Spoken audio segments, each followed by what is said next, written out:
Afroman's birthday is July 28th, and this year for his birthday, he got us a birthday gift. Afroman has officially announced that he is suing Brian Newland, one of the police officers who had unsuccessfully sued him a few months ago, leading to one of the most entertaining trials the world has ever seen. I made a video going over the entire trial, as well as one going into Newland's misconduct in particular. I highly recommend checking them out if you want more context, but the very short version goes like this.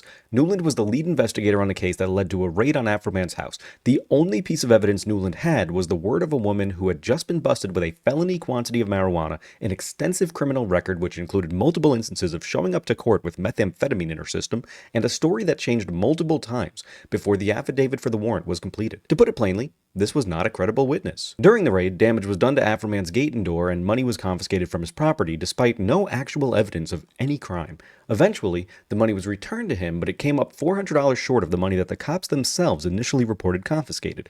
Newland alone counted the money. Newland and several of his fellow officers ended up suing Afroman after Afroman released a series of songs and social media posts making fun of them. They lost on all counts. Now, Afroman has filed a suit of his own with Newland listed as the only defendant. Foreman versus Newland. We are so back. So immediately I'm noticing Judge Brett Spencer. Now, I've already looked into this just a little bit. So last trial was presided by, I believe Afroman's name for him was Judge Jackass Jonathan Help the Pedophile Police, or no, Protect the Pedophile Police, Hine. Something like that, right? Anyway, Judge Hine presided over the previous case. Hine was accused of being a little biased, not just by Afroman, but an anonymous juror also in an interview kind of suggested that Hine wasn't too happy with the outcome of that trial. Now, we see Brett Spencer's name here, but Brett Spencer had already recused himself from the previous trial, which is how we got to Judge Hine, and Brett Spencer is recusing himself again. Which, to be fair, he should, right? A lot of these local judges are going to have these relations with the local police. This is pretty standard. What's not standard is the way that he writes the number 8. These are two unconnected circles. This is lunacy. So again, we don't know who's going to be presiding over this case yet, but it won't be Brett Spencer, and hopefully it won't be Judge Hine. Now, also immediately of note, it's Joseph Foreman versus Brian Newland, not Brian Newland at all, right? The other officers from the previous case are not listed here, and I'm very curious to find out why. Obviously, we know that what sets Newland apart, there's a few things that set Newland apart, but Newland was the lead investigator. And so you could say that all the other officers were sort of acting on his information when it came to the initial raid, although Estep and Cooley were aware. Sorry, let me not use their real names. That'll be confusing. Officer Poundcake and King Kong Bundy had also spoken to the quote-unquote witness, right? The informant, I guess would be a better word, but even that's dubious. We also know that Newland was the one who counted the money, and like, if the money was missing, it was Newland's responsibility, right? So that's likely what sets Newland apart, but let's take a look. So all of this is just your standard sort of boilerplate, hey, this is going to be taking place in Ohio because the defendant resides in Ohio, and the alleged conduct occurred in Ohio, right? Standard stuff. This is just giving you some background. This was the lawsuit. They really claimed invasion of privacy while they actively invaded Afroman's house. Ain't that something? Defendant's lawsuit against plaintiff was commenced and prosecuted for improper purposes, including to harass and maliciously injure the plaintiff. Okay, so now we're getting into some claims here, right? This one's interesting immediately because, like, your proving intent is tricky, I think. So to say that this is why they did it, I agree, right? I think the lawsuit was largely in part to silence Afroman, to get him to stop talking about them and their wrongdoing. Can you prove that that's what it was? Maybe. I think your best piece of evidence is probably going to be like from during the trial when Osborne, Afroman's attorney, asked Brian Newland, like, hey, when Afroman calls you a pedophile, would you agree that that's his opinion? And Newland just admitted it. Newland just admitted, yeah, that's an opinion. So you don't believe that Mr. Foreman saying you stole his cash is an opinion of his? I believe it's an opinion. Do you think when he called you a pedophile that was an opinion of his? Again, an opinion that he portrayed as a fact. Okay. But an opinion of his? Correct. Osborne himself has talked about, like, he was shocked that Newland just freely admitted that, because it's a lot harder to claim defamation if you believe that the person's just stating an opinion, right? If Because ultimately it could still be defamation if it's an opinion, but it needs to be that like a reasonable person would take it as fact. So I think that's going to come up here, where the defendant's lawsuit was commenced and prosecuted for improper purposes, including to harass and maliciously injure. I guess the point would be that it's not like valid because Newland's own statement was that, oh yeah, it was just an opinion. So then what are you suing him for, right? The claims asserted by defendant against plaintiff in the prior lawsuit were not warranted under existing law and could not be supported by a good faith argument. Right. Exactly what I was just saying. The allegations and factual contentions made by defendant in the prior lawsuit had no evidentiary support. Defendant knew or should have known that the claims asserted against plaintiff lacked legal merit and factual basis. I like the qualifier of or should have known, right? That's huge because we can't prove what Brian Newland did or did not know. As far as, I mean, you would like to think a police officer knows the law. You would love to think that, wouldn't you? But ultimately, we can't prove what he knew. We can say that he should have known, though. Defendant knew or should have known that the lawsuit would cause plaintiff to incur substantial costs, expenses, and emotional distress. This one's kind of funny because defendant knew or should have known that the lawsuit would cause the defendant to incur substantial costs, expenses, and emotional distress. It's not as catchy, but you might as well rename the Streisand effect to the Adams County Sheriff's Department effect, right? The way that they like have just embarrassed themselves, truly incredible self-inflicted wound there, right? But again, it did also incur, damages and stress for Afroman as well, so this is valid. As a direct and proximate result of defendant's frivolous lawsuit, plaintiff was forced to defend against the baseless claims. That's how frivolous lawsuits work, yep. Plaintiff incurred attorney's fees and costs in an amount in excess of $25,000 in defending against defendant's frivolous lawsuit. We got our first number. Okay, so far we're looking for $25K. These aren't just attorney fees, right? Attorney fees and costs.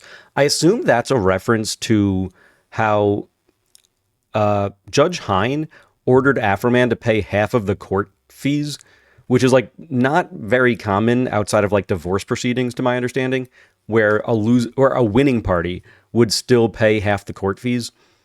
The judge's argument there was that like, oh, well, you had some claims that I threw out pretrial, so you had claims that lost too, so both of you lose, which I think is ridiculous. Afroman's claims didn't get to go up against a jury. The defendant's claims did, and they lost. So, or defendant and plaintiff is going to be tricky because we're talking about two separate instances, but you get what I mean, right? The cops. Their claims got to go up against a jury and they lost.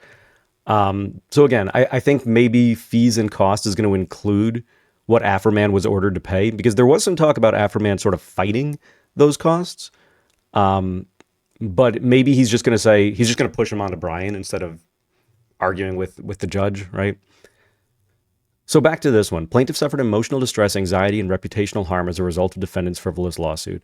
I mean, that makes sense. Like, how could you not, right? Afroman played it cool. Afroman took things in stride publicly, right? He was a very good sport about the whole thing. But put yourself in his position, right?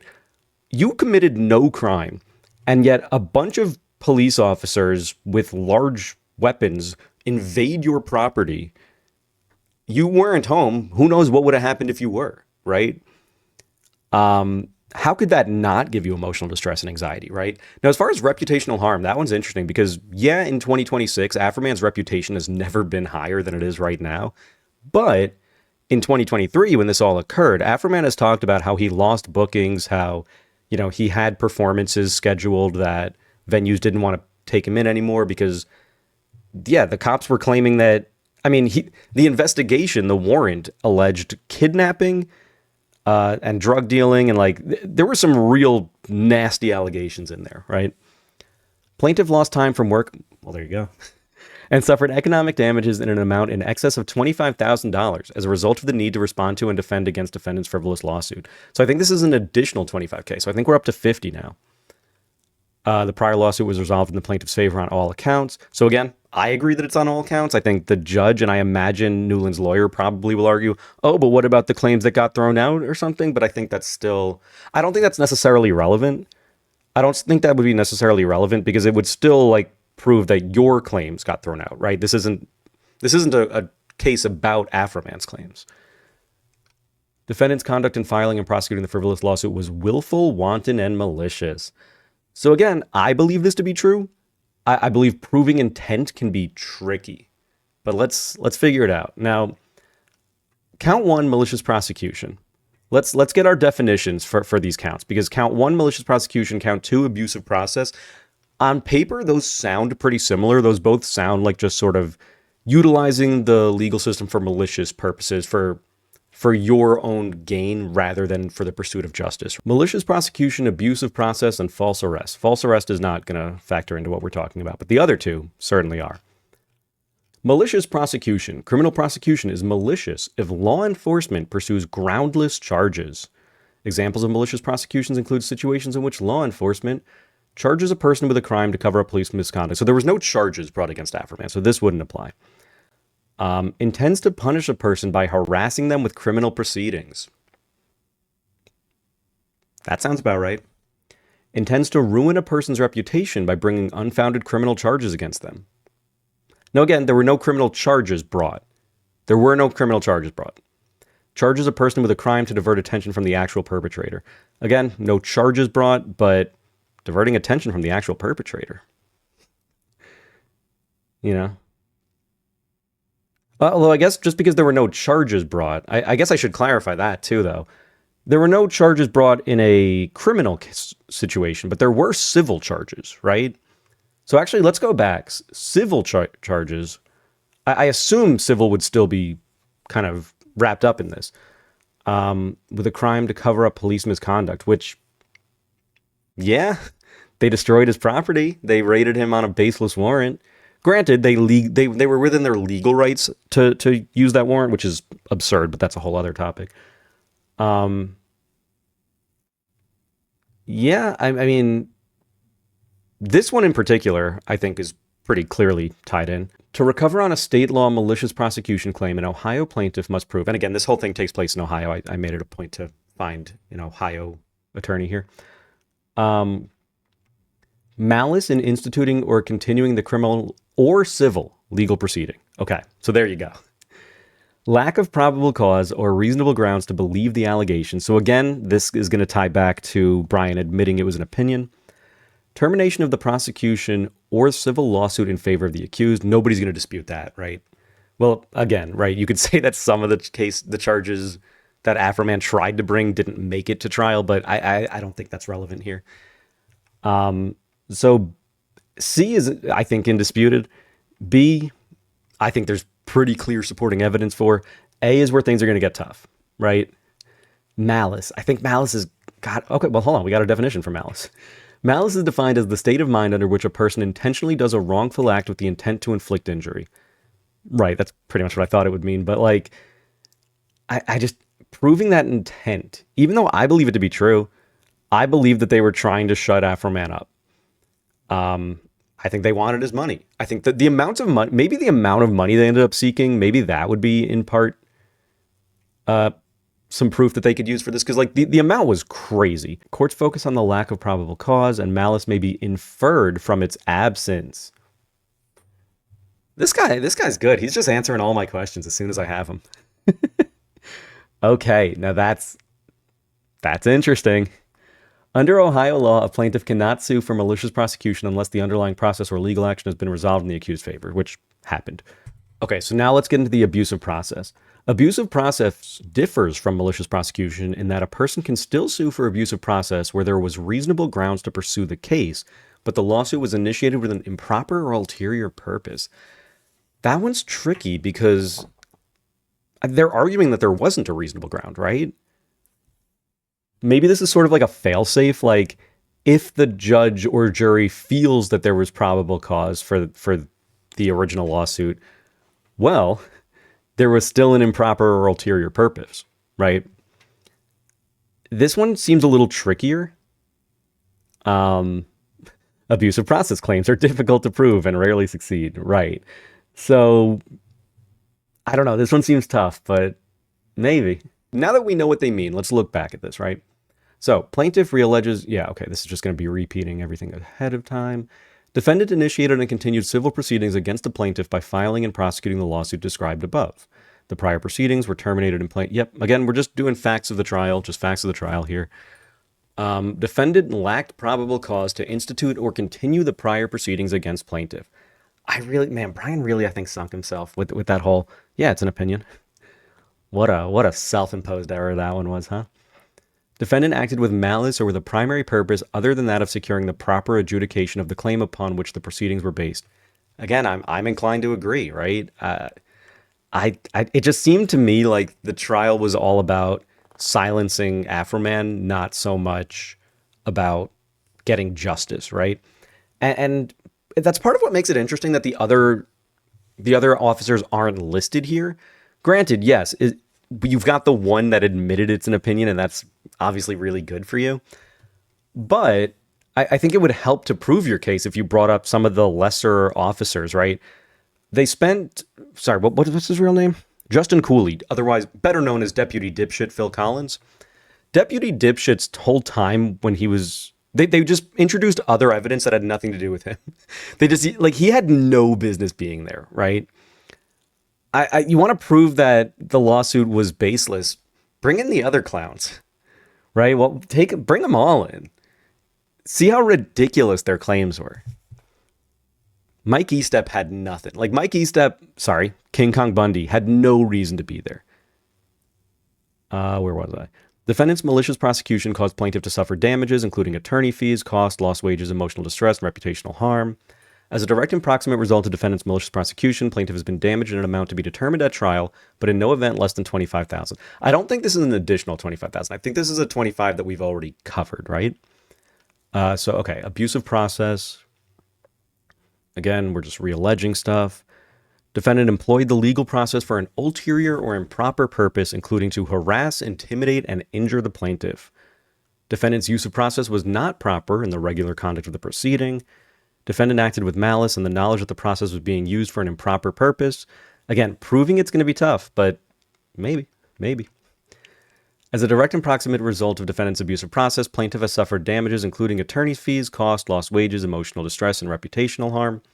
Plaintiff has been damaged in an amount to be determined at trial, but in no event less than $25,000. So I think this is an additional $25,000, right? I think each count is going to be seeking $25,000. Intentional infliction of emotional distress. Ohio courts make collecting on such claims difficult by following rules that generally require plaintiffs to give personal accounts of their suffering that are corroborated by witnesses and healthcare professionals. So I don't know if Afroman ever saw any doctors regarding any issues that he had. I don't know what's documented, right? I think what's documented is going to be big because it's easy to say, like, you had anxiety, you had trouble sleeping, you had this and that. And it's probably true. I mean, I know it would be true if this happened to me, right? How can you prove it though? Is it documented? That's going to be a big factor for proving this, I think. 5 types of evidence to prove emotional distress. Intense emotional suffering. In layperson's terms, showing this requires answering the question, how badly did the harmful action mess you up? Being unable to return to work because of lingering fear or loss of trust in other people counts as intense emotional distress, as does falling into a depression so deep that the plaintiff's marriage and children suffer. Now that's interesting. If you recall, towards the end of the song, Will You Help Me Repair My Door, Afroman says, did you have to traumatize my kids? Right? This is very interesting. Physical symptoms of emotional distress: severe weight loss, self-harm, balding, ulcers, shakes, and tics. Presenting evidence of these problems can do much to convince a jury. Right. So again, I don't know what Afroman's got here. I've heard him talk about sort of the anxiety and the, how could you not, right? But again, documenting it and stuff, that's going to go a long way here. The connection between the defendant's actions and the emotional distress, that one's pretty simple. I don't think I need to explain that one, right? Did the problem grow more severe after? Yeah, I mean, of course it would have, right?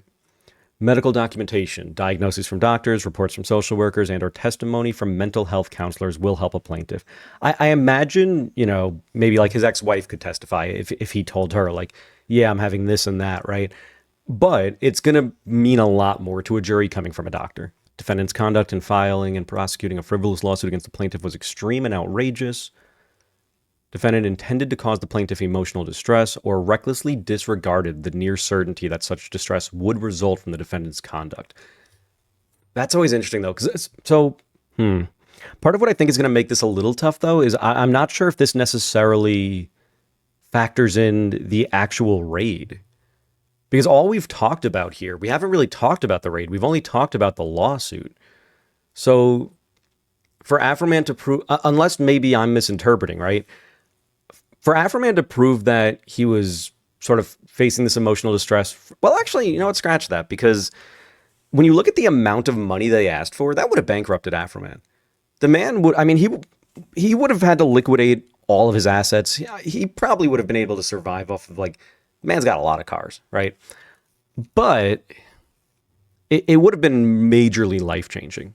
So, you know what? That's actually a really good point. Regardless of the fact that a lot of the anxiety would have stemmed from the raid itself, there is still the fact of, like, yeah, you're being sued for a lot of money by the people that are supposed to be serving and protecting you. That, of course, that's going to cause emotional distress. Again, proving that intent is going to be tricky, but the reckless disregard, I think, helps to kind of negate some of the intent, potentially. Defendant's conduct did, in fact, cause plaintiff to suffer serious emotional distress. So again, we'll see what's documented. Because again, I believe it. Well, here we go. Plaintiff suffered anxiety, sleeplessness, and other manifestations of severe emotional distress. So again, we'll see what's documented, right? I believe this to be true, but again, being true and being provable in a court are two different things. But this is interesting. As a direct and proximate result of defendant's intentional infliction of emotional distress, right? So there's another 25K. So we're up to at least 75K, I think. Tortious interference with contract. I don't know which contract I'd be referring to. But let's get our definition. In Ohio, as in many states, tortious interference is recognized as a legal claim that arises when one party unlawfully interferes with the contractual or business relationships of another party. At all times relevant to this count, a valid and enforceable contract existed between plaintiff and various music venues. Okay, so this goes back to what we were talking about before, about how Afroman lost business as a result of the whole, like, claim that, hey, you had kidnapping victims in your house and this and that, right? When the warrant said, the warrant was claiming some, like, nasty business. It was deeper than just kidnapping, which is already obviously horrendous, right?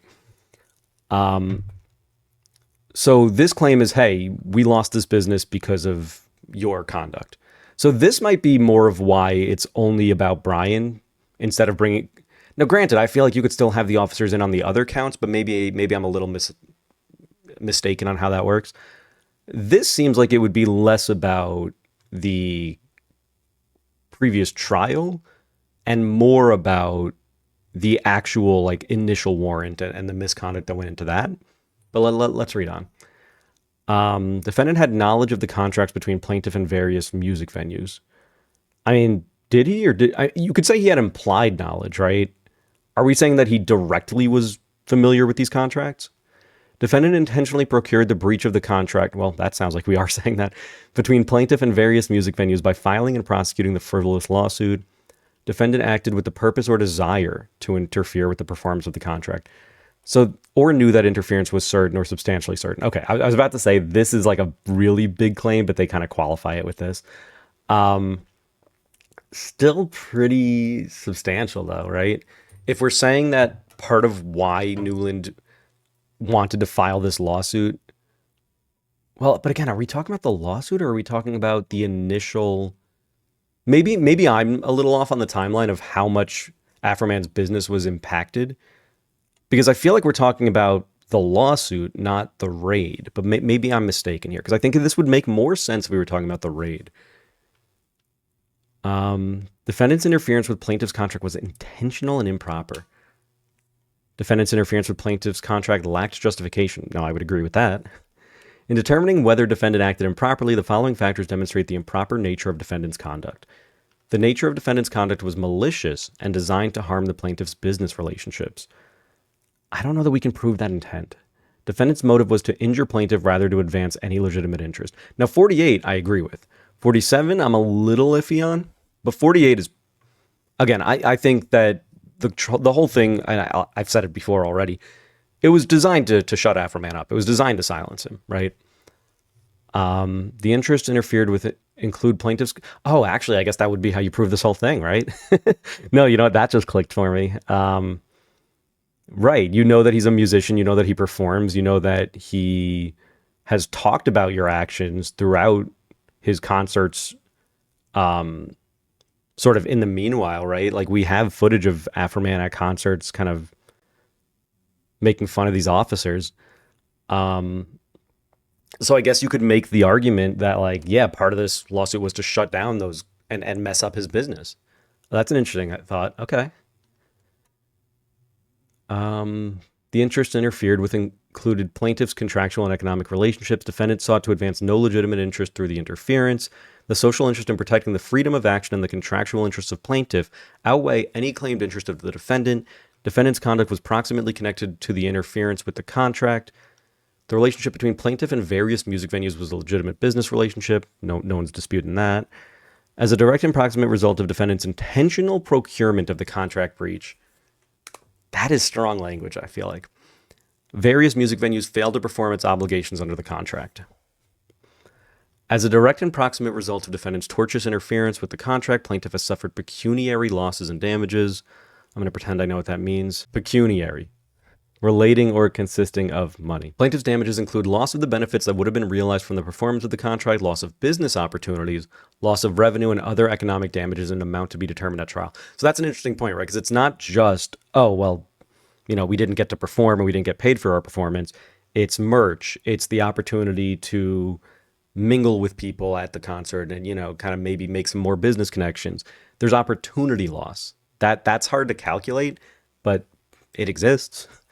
Plaintiff has been damaged in an amount to be determined at trial, but in no event less than $25,000. Plaintiff demands compensatory damages in an amount to be determined at trial, including but not limited to attorney fees and costs included in defending the prior frivolous lawsuits, lost wages and economic damages, damages for emotional distress, damage for loss of contractual benefits, damage for loss of revenue, all other damages. Okay, so I think this is a 25 on A, B is another 25, C is another 25. I think D and E maybe kind of wrap into each other. We're looking for at least 100K, though, is what I'm understanding. Now, granted, F, all other damages proven at trial. Y'all got more in the chamber? Okay. Punitive damages in an amount sufficient to punish defendant and deter similar conduct in the future. Ooh, that's fun. Okay, we're looking for even more. We're looking for even more because we want to send a message that, hey, this behavior isn't acceptable and we need to punish you so that you won't keep doing it, and send a message to maybe your fellow officers that this kind of behavior is unacceptable. B is interesting. B is fun. I like B. Pre-judgment interest as provided by law. Post-judgment interest as provided by law. Cost of the suit as provided by law. So again, we're trying to cover the whole not having to pay half the legal fees like last time thing here. Or it's not legal fees, court fees. Such other and further relief as the court deems just and proper. Okay. Plaintiff Joseph Foreman demands a jury trial in relation to all claims included in this case. You know who else demands a jury trial? Dr. Spaghetti. Dr. Spaghetti wants more of this. Feed me. I'm so hungry. I'm craving more jury trial. Oh, this is exciting. This better be televised. I'm going to freak out if it's not televised. Now, I will point out that it is odd that there's no mention of the money that's missing. I imagine maybe Afroman, that claim got declined the first time. I don't know if he's allowed to make it again. It's worth noting that it's not there, right? We're not going at Newland for the money that he allegedly stole, which kind of makes it a little weird that some of the other officers, right? Licc'Em Lolisa, Sean Groom and Grooms, the Hunchback of Norman Dang, as he would put it. King Kong Bundy, Deputy Dipshit, Officer Poundcake, Randy Son of a Bitch Walters. They're all missing from this, right? Is that maybe just sort of petty because, hey, Newland's the guy who's responsible for the whole thing at the end of the day? Or is there a more direct reason? I don't know. We'll find out, I'm sure. But in the meanwhile, if you enjoyed this video and you wanted to learn more about the trial or more about Newland's history, go check out these other videos that I made. They're some of my finest work, if I do say so myself. So go check them out, like, subscribe, all that stuff. I will continue to keep you updated on this case. Thank you for watching.